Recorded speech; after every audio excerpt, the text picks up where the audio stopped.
सुप्रभात। आइए आज हम नवंबर की द्वितीय पाठ, इस पाठ का नाम है लोभाभिष्ट चक्रधरा। उस पाठ की थोड़ी सी सारांश को समझा देते हैं। आप एक बार फिर ध्यान से सुनिएगा।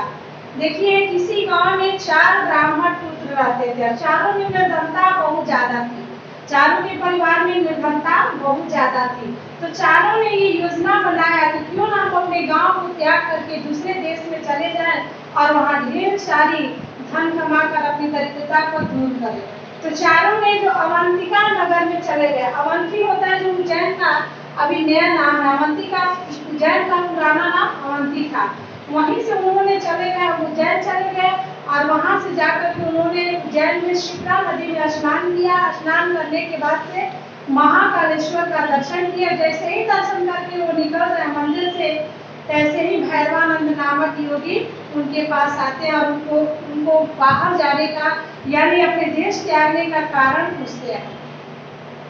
तो चारों ब्राह्मण का एक ही कारण था, निर्धनता। तो भैरवानंद जो योगी थे, उन्होंने कहा कि हम आप सबों को एक गुलबत्ती देते हैं। इस गुलबत्ती को जहाँ रखिएगा वहाँ पर ढेरों सारी खजाने मिलेंगे। तो उन चारों ने इस सब को स्वीकार किया, गुलबत्ती को लिया अपने साथ और फिर अपने देश अपने उज्जैन से आगे की ओर यानी हिमालय की तरफ बढ़ गए।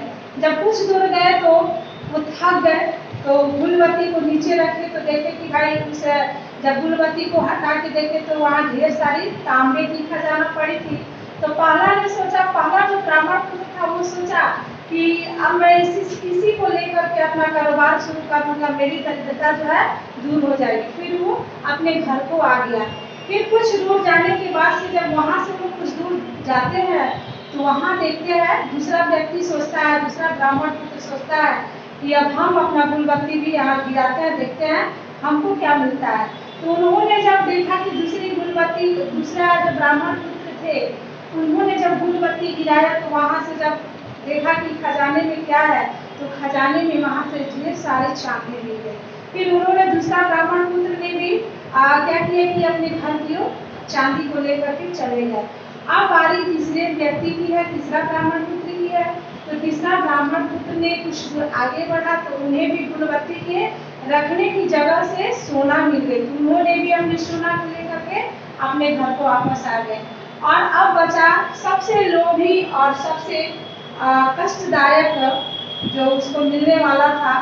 कहा जाता है लेकिन लोग ने सोचा कि भाई पहले वाले को तांबा मिला, दूसरे वाले को चांदी मिला और हमको अब सोना मिलेगा, तो क्यों ना हम कुछ और आगे जाएं तो आपको बहुत सारा खजाना मिलेगा, यानी हीरा मिल जाएगा।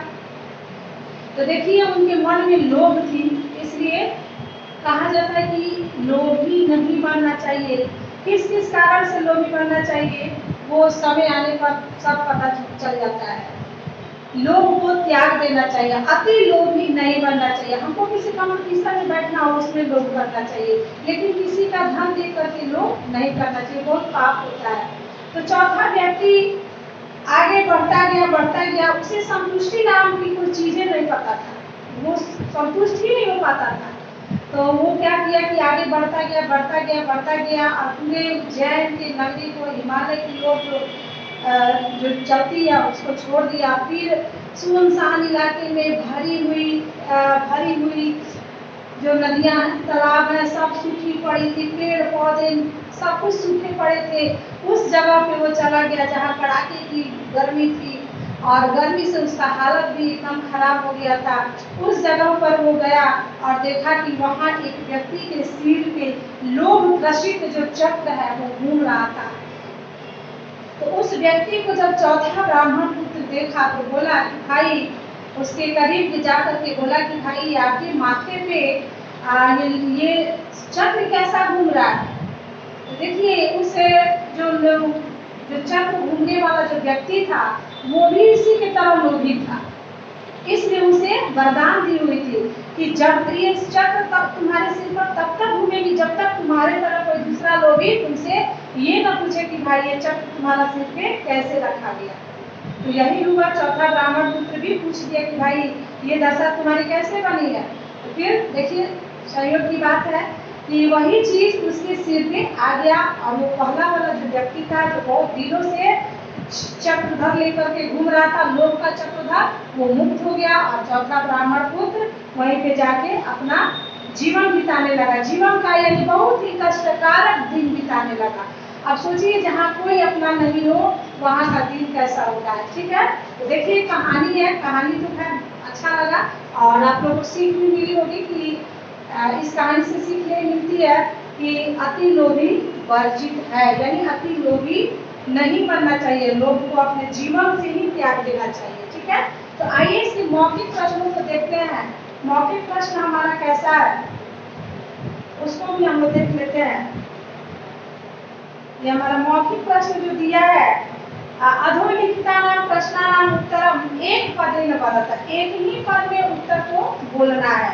तो देखिए कैसे हम पढ़ेंगे, एक ही पद में बोलना है। तो इसमें दिया है गृह परित्यजक ब्राह्मण पुत्र प्रथम पुत्र गता। देखिए घर को त्याग करके ब्राह्मण पुत्र कहाँ गए थे, कहाँ चले गए, तो एक का क का उच्चारण हो जाएगा अवंती।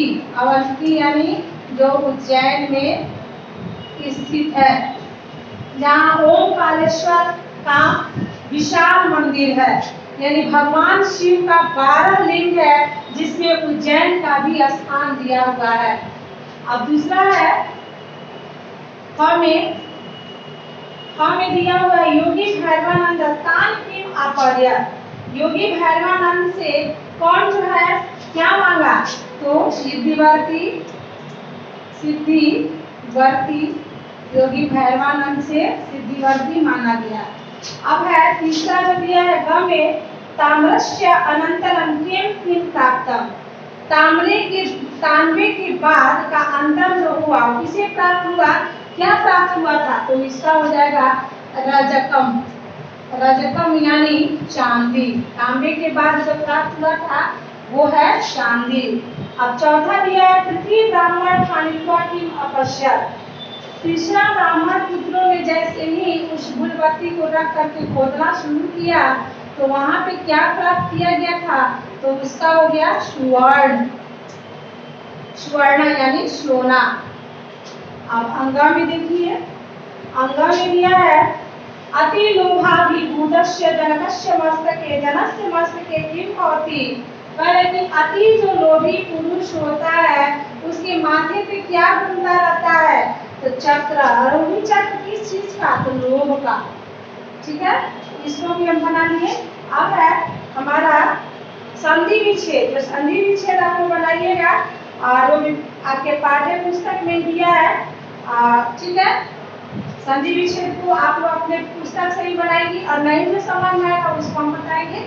ठीक है, तो इसी मौखिक प्रश्नों के साथ फिर मिलेंगे। तब तक के लिए धन्यवाद।